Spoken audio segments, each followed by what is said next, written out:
Le pire Jedi de Star Wars.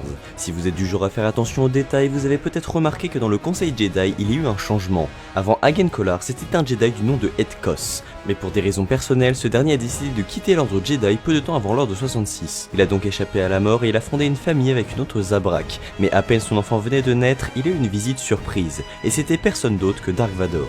Kos essaya immédiatement de négocier avec Vador en lui disant que ce n'est plus la même personne et qu'il n'est plus une menace. Il dit qu'il est juste un prêtre qui fait des mariages et des funérailles et que les Jedi l'ont jeté du conseil et qu'il n'a aucune loyauté envers eux. Pire, il propose de l'aider à chasser d'autres Jedi car il a des codes de communication secrets. Il proposa ça juste en échange de la vie. Mais Vador répondit une seule chose, funérailles.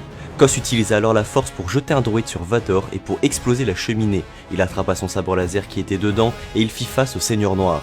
Il attaqua directement, mais Vador ressentit de la peur chez lui, de la haine et du côté obscur. Mais ça ne suffisait pas face aux Sith. Il demanda aux inquisiteurs qui l'accompagnaient de ramener son enfant et de tuer sa femme.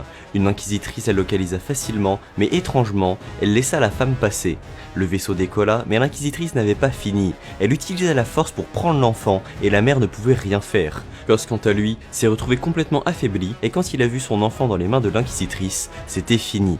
Vador le tua dans le dos, et il prit l'enfant pour le programme de l'empereur.